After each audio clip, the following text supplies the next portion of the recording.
When I was a kid, the disaster we worried about most was a nuclear war. That's why we had a barrel like this down in our basement, filled with cans of food and water. When the nuclear attack came, we were supposed to go downstairs, hunker down, and eat out of that barrel.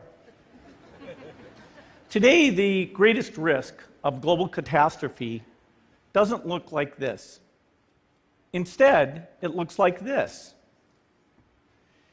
If anything kills over 10 million people in the next few decades, it's most likely to be a highly infectious virus rather than a war.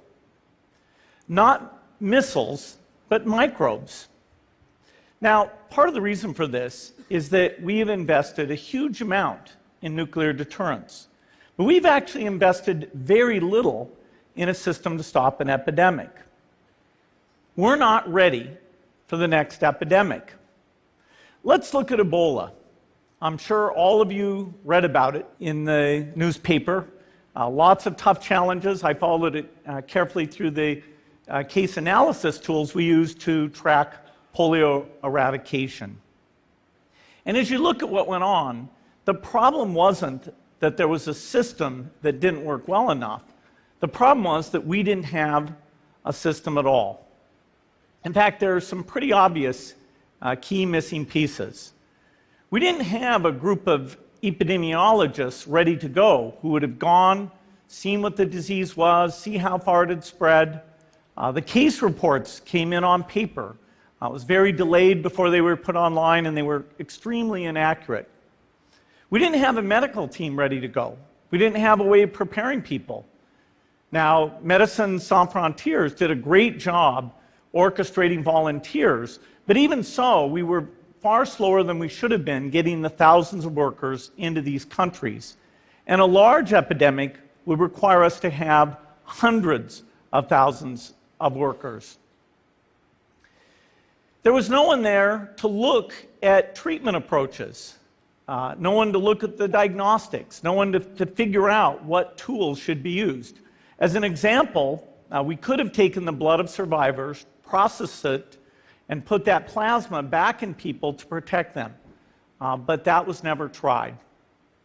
So there was a lot that was missing, and these things are really a global failure. The WHO is funded to monitor epidemics, but not to do these things I talked about. Now, in the movies, it's quite different. There's a group of handsome epidemiologists ready to go. They move in, they save the day, but that's just pure Hollywood. The failure to prepare could allow the next epidemic to be dramatically more devastating than Ebola. Let's look at the progression of Ebola over this year. About 10,000 people died, and nearly all were in the 3 West African countries. There's 3 reasons why it didn't spread more. The first is there was a lot of heroic work by the health workers. They found the people and they prevented more infections. The second is the nature of the virus. Ebola does not spread through the air. And by the time you're contagious, most people are so sick that they're bedridden. Third, it didn't get into many urban areas, and that was just luck. If it had gotten into a lot more urban areas, the case numbers would have been much larger. So next time, we might not be so lucky. You can have a virus where people feel well enough while they're infectious that they get on a plane or they go to a market. The source of the virus could be a natural epidemic like Ebola, or it could be bioterrorism. And so there are things that would literally make things 1,000 times worse. In fact, let's look at a model of a virus spread through the air like the Spanish flu back in 1918. So here's what would happen. It would spread throughout the world very, very quickly. And you can see there's over 30 million people die from that epidemic. So this is a serious problem. We should be concerned. But in fact, we can build a really good response system. We have the benefits of all the science and technology that we talk about here. We've got cell phones to get information from the public and get information out to them. We have satellite maps where we can see where people are and where they're moving.